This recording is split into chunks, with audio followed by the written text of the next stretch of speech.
다 같이 사도신경으로 우리 신앙을 고백합니다. 전능하사 천지를 만드신 하나님 아버지를 내가 믿사오며 그 외아들 우리 주 예수 그리스도를 믿사오니 이는 성령으로 잉태하사 동정녀 마리아에게 나시고 본디오 필라도에게 고난을 받으사 십자가에 못 박혀 죽으시고 장사한 지 사흘 만에 죽은 자 가운데서 다시 살아나시며 하늘에 오르사 전능하신 하나님 우편에 앉아 계시다가 저리로서 산자와 죽은 자를 심판하러 오시리라. 성령을 믿사오며 거룩한 공회와 성도가 서로 교통하는 것과 죄를 사하여 주시는 것과 몸이 다시 사는 것과 영원히 사는 것을 믿사옵나이다. 아멘. 사랑과 은혜가 풍성하신 하나님 아버지 감사드립니다. 이 새벽에 하나님 앞에 나올 수 있도록 우리에게 건강과 환경과 또 믿음과 마음을 허락하신 은혜를 감사드립니다. 하나님 주신 은혜에 감사함으로 하나님 앞에 기도하고 예배하며 하나님의 말씀에 귀 기울일 수 있는 은혜를 더욱 풍성하게 부어주심으로 더 많은 열매와 더 많은 은혜가 있게 하여 주옵소서. 오늘도 이 시간 말씀하여 주시고 그 말씀에 들을 길을 열어 주옵소서. 우리 주 예수 그리스도의 이름으로 감사하며 기도드리옵나이다. 아멘. 하나님 말씀 보겠습니다. 신명기 25장 1절로 19절의 말씀입니다. 신명기 25장 1절부터 19절의 말씀을 교독합니다.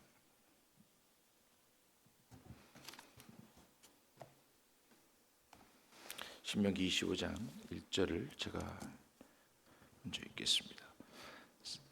사람들 사이에 시비가 생겨 재판을 청하면 재판장은 그들을 재판하여 의인은 의롭다 하고 악인은 정죄할 것이며 악인에게 태형이 합당하면 재판장은 그를 엎드리게 하고 그 앞에서 그의 죄에 따라 수를 맞추어 때리게 하라. 40가지는 때리려니와 그것을 넘기지는 못할지니 만일 그것을 넘겨 매를 지나치게 때리면 네가 네 형제를 경히 여기는 것이 될까 하노라. 곡식 떠는 소에게 망을 씌우지 말지니라. 형제들이 함께 사는데 그중 하나가 죽고 아들이 없거든 그 죽은 자의 아내는 나가서 타인에게 시집가지 말 것이요 그의 남편의 형제가 그에게로 들어가서 그를 맞이하여 아내로 삼아 그의 남편의 형제된 의무를 그에게 다 행할 것이요 그 여인이 낳은 첫 아들이 그 죽은 형제의 이름을 잊게 하여 그 이름이 이스라엘 중에서 끊어지지 않게 할 것이니라. 그러나 그 사람이 만일 그 형제의 아내 맞이하기를 즐겨하지 아니하면 그 형제의 아내는 그 성문으로 장로들에게로 나아가서 말하기를 내 남편의 형제가 그의 형제의 이름을 이스라엘 중에 잊기를 싫어하여 남편의 형제된 의무를 내게 행하지 아니하나이다 할 것이요 그 성읍 장로들은 그를 불러다가 말할 것이며 그가 이미 정한 뜻대로 말하기를 내가 그 여자를 맞이하기를 즐겨하지 아니하노라 하면 그의 형제의 아내가 장로들 앞에서 그에게 나아가서 그 발에 신을 벗기고 그의 얼굴에 침을 뱉으며 이르기를 그의 형제의 집을 세우기를 즐겨 아니하는 자에게는 이같이 할 것이라 하고 이스라엘 중에서 그의 이름을 신 벗김 받은 자의 집이라 부를 것이니라. 두 사람이 서로 싸울 때에 한 사람의 아내가 그 치는 자의 손에서 그의 남편을 구하려 하여 가까이 가서 손을 벌려 그 사람의 음낭을 잡거든 너는 그 여인의 손을 찍어버릴 것이고 내 눈이 그를 불쌍히 여기지 말지니라. 너는 내 주머니에 두 종류의 저울추 곧 큰 것과 작은 것을 넣지 말 것이며 내 집에 두 종류의 곧 큰 것과 작은 것을 두지 말 것이요 오직 온전하고 공정한 저울추를 두며 온전하고 공정한 되를 둘 것이라 그리하면 내 하나님 여호와께서 내게 주시는 땅에서 내 날이 길리라. 이런 일들을 행하는 모든 자 악을 행하는 모든 자는 내 하나님 여호와께 가증하니라. 너희는 애굽에서 나오는 길에 아말렉이 내게 행한 일을 기억하라. 곧 그들이 너를 길에서 만나 내가 피곤할 때에 내 뒤에 떨어진 약한 자들을 쳤고 하나님을 두려워하지 아니하였느니라. 그러므로 내 하나님 여호와께서 내게 기업으로 주어 차지하게 하시는 땅에서 내 하나님 여호와께서 사방에 있는 모든 적군으로부터 내게 안식을 주실 때에 너는 천하에서 아말렉에 대한 기억을 지워 버리라. 너는 잊지 말지니라. 아멘. 네, 오늘 하나님의 말씀 신명기 25장을 다시 한번 이제 이야기하려겠는데, 공정한 사회, 거룩한 백성이라는 제목으로 함께 말씀을 나누려고 합니다. 저 여러분들이 이 세상이 얼마나 공정하다고 생각하십니까? 세상 공평한가요? 세상은 공평하다고 생각하시는 분들은 복이 많으신 분들이. 공평하다고 생각한다는 것은 나나 옆에 사람이나 나나 윗집 사람이나 아랫집 사람이나 또는 우리 아파트나 저 아파트나 다 살만하고 다 괜찮고 공평하게 주어진 기회를 누리고 있다, 이렇게 생각하시는 경우에 공평하다고 보통 생각합니다. 그죠? 그런데 이제 공평하다라고 말하는 것은 사실은 완전히 자로 똑같이 재어서 똑같이 평등을 누리는 것이 공평이 아니라, 하나님이 원하시는 공평은 다른 곳에 있습니다. 우리가 생각하는 공평은, 평등은 이 사람 한 개 줬으면 이 사람도 한 개 주는 것이고, 이 사람 두 개 받았으면 이 사람도 두 개 받아야 평등이고 공평 같은데, 하나님은 그게 아니라 이 사람 5개 주고 이 사람 2개 줬는데 1개 줘도 공평입니다. 하나님의 공평은 어떤 거냐면, 많이 가진 자가 많이 가진 것을 감사할 줄 알고 그것을 통해서 적게 가진 사람을 섬기도록 하는 게 하나님의 공평입니다. 하나님의 이름을 드러내고 흘려보내는 게 하나님의 공평입니다. 우리가 생각하는 것은 우리가 생각하는 것일 뿐인 거예요. 그래서 오늘 말씀의 전체적인 흐름은 보면, 우리가 나도 생각하고 있지 못하는 사이에 편견과 선입견에 빠져서 살고 있다는 것을 말씀하고 있습니다. 여기 앞에 나오는 내용 중에는 공정한 재판과 형량을 이야기하는데, 사람들 사이에 시비가 생겨서 재판을 하게 되면 재판장이 당연히 시시비비를 가려주라는 겁니다. 그랬을 때 이 형을 내릴 때 40대까지만 때려라. 이게 이제 사람마다 차이가 있겠지만 이 정도에서는 죽지는 않는다, 그런 뜻이 담겨져 있습니다. 바울은 40에 하나 감한 매를 수차례, 수십 차례 맞았다, 이렇게 표현하고 있습니다. 당시로서는 뭐 의학이 발달해서 바로바로 치료하거나 어떤 문제가 생겼을 때 그것을 소독하거나 하는 그런 것들이 아무래도 부족하다 보니까 이 이상 때렸을 때, 여기는 본문에는 내 형제를 경히 여기는 것이 될까 한다 그랬는데, 그것은 생명을 혹시 뺏게 되면, 태형으로 끝날 것이 생명을 뺏게 되면 안 되는 거잖아요. 사형은 사형에 해당하는 그런 죄를 지었을 때만 가능한 일입니다. 어제도 이제 아버지나 자식의 죄로 인해서 죽이지 못한다, 그렇게 말씀하신 것과 같이 생명을 중요시 여겨야 되기 때문에 그렇습니다. 여기 또 4절에 가서 보면 잠깐 나오는 게, 곡식 떠는 소에게 망을 씌우지 말라. 일하는 자로 배불리 먹게 하라는 거예요. 먹는 것 가지고 치사하게 굴지 말라는 거예요. 우리 교회는 절대 안 그래요. 일하실 때 보면 항상 넉넉히 해가지고 남아서 더 먹으라고 그러시더라고. 그래서 보니까 이건 뭐 우리 교회에 해당하는 일이 아니지만, 아무튼 곡식 떠는 소에게 망을 씌우지 마라. 입에 뭘 물려서 일하면서 먹고 또 일하고, 그렇게 먹는 즐거움이라도 뺏지 말라는 거죠. 그러니까 이거를 이제 다른 해석을 보면은, 동물을 사용해서 곡식도 갈고 뭐 이렇게 일을 시킬 수 있지만 생명을 가졌으니까 학대하지는 말라는 뜻입니다. 그래서 역시나 이것도 생명을 중요시 여기라는 의미에서 표현되고 있습니다. 그리고 이제 죽은 형제에 대한 의무는 이제 이스라엘에서 굉장히 이제 중요한 의무 중에 하나입니다. 우리나라에서나 또 전 세계적으로 볼 때 이런 의무를 가진, 문화를 가진 나라들이 좀 있긴 한데, 이게 뭐 도덕적으로 윤리적으로 어떻다 이런 얘기를 할 그런 내용은 아니고요. 이제 형제 중에 형이 형수 결혼했는데 형이 죽었어요. 근데 자식이 죽었을 경우를 얘기하는 겁니다. 자식이 없이 죽게 되면 이 형제가 가진 유업, 하나님께서 주신 땅의 주인이 하나님이라는 것을 계속해서 이어가기 위한 그런 내용입니다. 그러니까 하나님께서 가나안 땅을 주셨을 때에 너희는 각 지파대로 각 그 이름대로 그 숫자대로 그 수요대로 제 땅을 분배하라고 되어 있어요. 근데 그 분배한 땅은 영원한 기업이라는 거예요. 그러니까 하나님이 주신 기업이 영원토록 이어지는데 사람은 한계가 있잖아요. 그래서 자녀들을 통해서 자손들을 통해서 계속해서 그 땅이 하나님이 우리에게 주신 땅이라는 것을 그 정신을 이어가라는 뜻입니다. 그런데 이스라엘 중에 어떤 형제가 자식이 없이 죽으면 그 형제가 가진 땅이 이제 주인이 없어지는 거예요. 그렇죠? 그래서 이스라엘은 어떻게 하냐면 만약에 가난한 형제가 있어서 땅을 팔게 되면 그걸 팔았어도 신연이라 그래서 49년이 지나면 그 땅을 그 형제의 집안으로 돌려주게 돼 있습니다.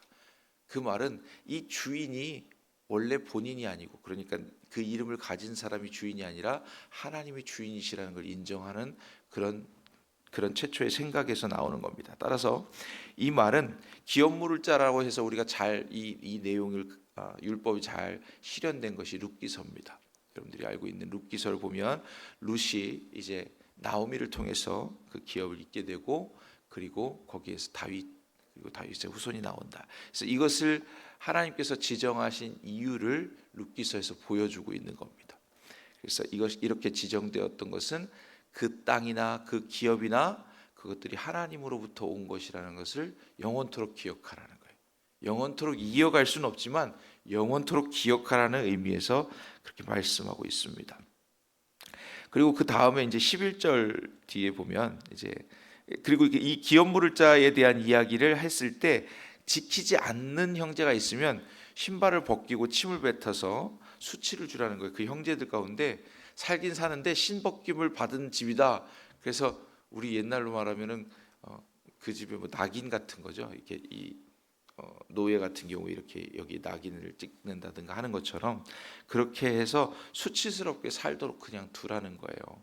뭐 그것 때문에 뭘 뺏고 이런 게 아니라 수치스럽게 살도록 그냥 두라. 근데 이스라엘에게 있어서 이 수치라는 것은 사실상 목숨과도 같은 거예요. 우리나라도 좀 그런 경향이 있어서 우리 그런 문화들이 있어서 여러분들도 이제 어느 정도는 이해가 되실 것 같습니다. 그리고 11절 12절 내용은 뭐냐면 가정의 연속성을 위협하는 행위에 관한 이야기인데 두 사람이 싸워요. 그러면 우리가 싸울 때 누구 편을 들어요? 내 편 들든지 내 가족 편을 들잖아요. 그래서 가족 편을 드는데 여기 있어서 그렇게 할지라도 최소한의 예의를 지키라는 거예요. 최소한의 예의. 그래서 싸움에 있어서 남편을 구하겠다고 상대방의 중요한 부위를 붙잡는 기본적인 예의를 해치는 것은 그 손을 찍어버려도 무방하다. 우리가 이제 싸울 때 보면 여러분들이 이게 이런 거 있어요.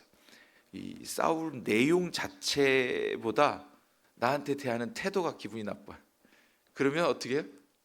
다른 거 안 들려요. 그 다음부터 그 뒷얘기는 옳고 그름의 문제가 아니에요. 이제 기분과 감정의 문제가 되는 거예요. 이 지금 보시면 남편도 기분 나빠요. 지금 그죠? 자기를 돕겠다고 나왔지만 남편도 기분 나빠요. 이런 문제들이 발생하는 것은 기본적으로 원래 해야 될 의무에서 벗어난, 그러니까 예의에서 벗어난 행위는 결국 원하는 것을 얻기보다는 오히려 해하게 된다는 거예요. 그래서 우리가 하나님 앞에서나 사람 앞에서나 공정하다는 것은 지킬 의무, 그 사회가 인정하는 틀을 벗어나지 않는다. 그 사회라는 것은 사실 우리 가정에서는 가정 내에서 지키는 룰이 있듯이 교회도 교회 안에서 지키는 룰이 있는 것, 그리고 이 지역 안에서 지역 사회 안에서 지키는 룰이 있는 거예요. 이거는 조금 벗어나면 달라질 수 있어요.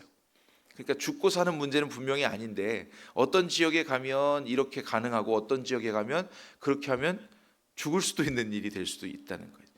그건 주님 오시는 날에는 이제 그런 것들로 인해서는 이제 죽고 살고 또는 생명에 문제가 되고 이런 건 아니지만 그 사회를 살고 있는 우리 사람에게는 사람과 사람 사이에 사는 기본 룰을 지키는 것이 맞다는 거예요. 그래서 이게 어려운 이유가 뭐냐면 세대 간의 갈등이 가장 어려운 문제예요. 우리 윗세대는 어때요? 아유, 우리 때는 안 그랬는데, 나 때는 안 그랬는데, 이렇게 이야기할 수밖에 없고, 나는 그렇게 안 살았는데 요즘 세대들은 왜 저렇게 살아? 라고 이야기하는 거죠. 그러면 이게 이제 어떤 세대가 이걸 지켜줘야 될까요? 어린 세대가 어른 세대에 무조건 맞춰줘야 될까요? 어른 세대가 어린 세대를 다 이해해줘야 될까요? 그래서 이것을 기준하는 것이 바로 하나님의 말씀인 거예요. 하나님의 말씀이 어떻게 말하고 있는지를 잘 봐야 되는 거예요. 하나님께서는 분명히 이 세대를 본받지 말라고 말씀하셨어요. 그러면 어떻게 하는 게 맞는 거예요? 어린 세대들이 어른들의 세대의 말씀을 듣는 게 맞는 거예요. 그런데 듣지 않으면 누구 책임일까요? 어린 세대들의 책임일까요? 듣지 않도록 한 어른 세대의 책임이에요. 이게 참 아이러니한 겁니다. 분명히 자녀 세대나 다음 세대는 지금 세대와 신앙 세대와 어른 세대를 들어야 되고 그 말씀에 순종하는 게 맞는 거예요. 그런데 듣지 않게 만들었다는 거죠. 책임은 부모 세대에게 있습니다. 왜냐하면 그것을 제대로 가르치지 못한 거예요. 제대로 가르쳤다는 것은 말해서 듣도록 또는 귀에 닳도록 또는 그들이 알도록 생각하도록 만드는 수준에서 머무는 것이 아닙니다. 그것을 듣게 한다는 것은 그것을 듣고 그것이 몸에 배이도록 그것이 실천되도록 해주기까지 해야 된다는 거예요.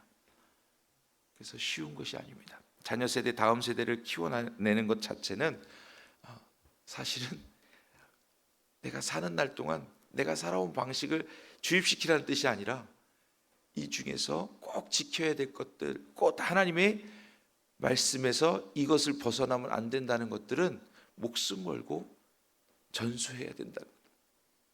가장 중요한 것은 신앙의 기본입니다. 예를 들면 기도하는 것은 쉬지 말아야 한다. 여러분들이 새벽을 통해서 하나님께 받은 사명이 있고 받은 은혜가 있고 받은 체험이 있다면 이 체험을 자녀들이 눈으로 보고 몸으로 알도록 그것을 전수해 줘야 되는 거예요. 우리가 한국 교회가 지금까지 이렇게 부흥하고 살아 있을 수 있던 것을 만약에 새벽 기도라고 한다면 이 새벽을 깨우는 이 열정이 하나님 보시기에 사랑스럽고 예뻐서 이렇게 하나님께서 인도하셨다라고 자녀 세대에게 전수해야 된다는 겁니다. 꼭 새벽 예배 하나만을 말씀드리는 것은 아니지만요. 그 다음에는 정직한 상거래 관련된 것. 2개의 저울추를 가지고 4개는 많이 다른 사람에게는 적게 주고 이렇게 하지 말라는 거고요. 내가 좋아하는 사람에게는 더 많이 주고 싫어하는 사람에게는 더 적게 주게 하지 말고 그 공정한 거래를 하도록 하는 거예요.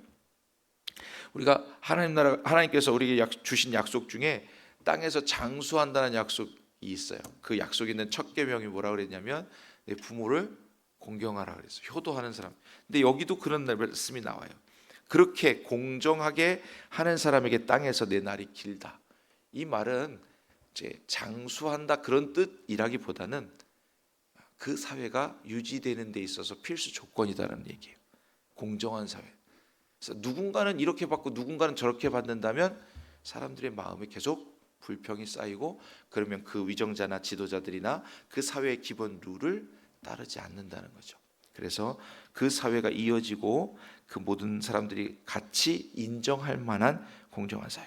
근데 이게 실천하는 데 있어서는 누가 제일 먼저 해야 되냐면 그리스도인들이 하는 거예요. 왜냐하면 사회가 다 그렇게 공정치 않은데 내가 공정하게 하면 어떻게 돼요? 나만 손해보는 것 같이 느껴진단 말이죠. 그럼에도 불구하고 하나님은 이것을 유지하는 것이 하나님의 뜻을 이루는 것이다. 하나님의 마음을 세상에 펼쳐내는 것이다 라고 말씀하고 계십니다. 그리고 이게 처음에 1절에서 공정한 재판과 형량에 관해서 이야기 나온 것처럼 뒤에 가서 17절 이하에 보면 아말렉에 관한 진멸이 나옵니다. 그러니까 이 이야기를 앞과 뒤를 딱 이야기 가운데 이야기를 딱 생각해 볼 때 이 말씀이 왜 여기서 등장하느냐면 즉 죄 있는 자는 죄 있는 것이고 형벌은 형벌이고 또 의는 의다는 거예요. 결코 죄가 가벼워지거나 없어지지는 않는다는 거예요. 단지 우리는 그 죄 지은 것을 용서할 권한을 가졌다는 것뿐입니다. 우리가 용서한다고 그 죄가 완전히 소멸되는 건 아니에요. 소멸하실 수 있는 분은 하나님밖에 없어요.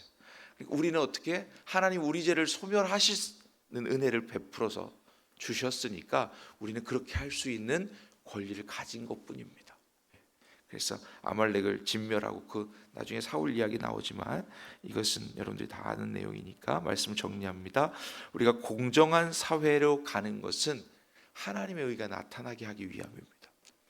그리고 우리가 이전 세대와 이후 세대든 또는 뭐 부모와 자녀 세대든 또는 뭐 남녀간의 문제든 서로 다툼의 문제에 있어서 그것을 해결하는 것은 말씀 기준이 된다는 것이고, 마지막으로 의로운 것과 불의한 것은 분명하다는 겁니다. 반드시 하나님이 그것에 대해서 계수하실 날이 온다는 거예요. 그러니까 억울해하지 마시고, 악한 사람들 그냥 놔두라고, 악한 사람들 그냥 다 용서하라고 그렇게 했을 때 그 복은 우리가 누리는 거고 불의는 하나님이 해결해 주십니다. 그런 믿음 가지는 저와 여러분 되셔서 너무 불공평해, 난 너무 억울해 이렇게 생각하실 게 아니라 내가 억울함을 당하는 만큼 내게 복이 된다는 것을 믿으시는 저와 여러분 되시기를 주님의 이름으로 축원합니다. 찬송합니다. 595장입니다.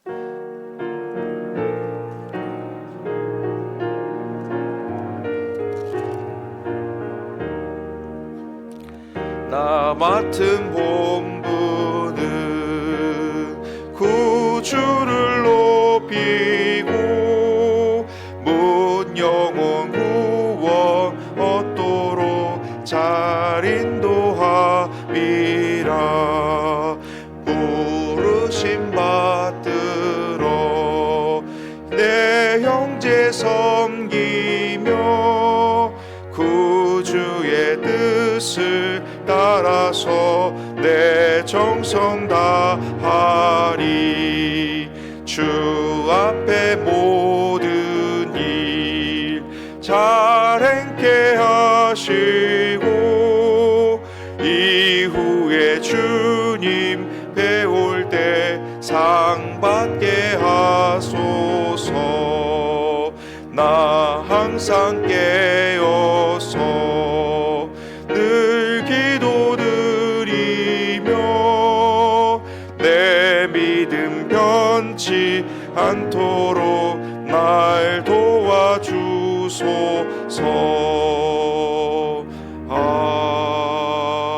아멘. 이 시간 말씀을 기억하면서 우리가 공정하게 하는 것, 그것은 하나님 앞에서 이제 상벌이 있음을 기억하기 때문입니다. 하나님께서 주실 은혜에 또 우리가 용서한 만큼, 우리가 희생하고 양보한 만큼 하나님 나라에 다 쌓여 있으니까 우리 억울하지 말고 억울해할 필요가 없습니다. 하나님 주실 것을 기대하면서, 하나님이 주실 상급을 기대하면서 우리에게 맡겨진 것을 묵묵히 감당해내는 저와 여러분 되시기를 주의 이름으로 축복하고 기도합니다. 이 시간 우리 한번 또 담임 목사님의 일정과 또 교회를 위해서 또 말씀을 기억하면서 주님 세 번 부르고 한번 기도하겠습니다. 주여, 주여, 주여. 은혜로우신 하나님 아버지 감사합니다. 오늘도 살아계셔서 우리 가운데 역사하시고 하나님 주신 말씀을 통해서 우리가 아버지 하나님 공정한 세상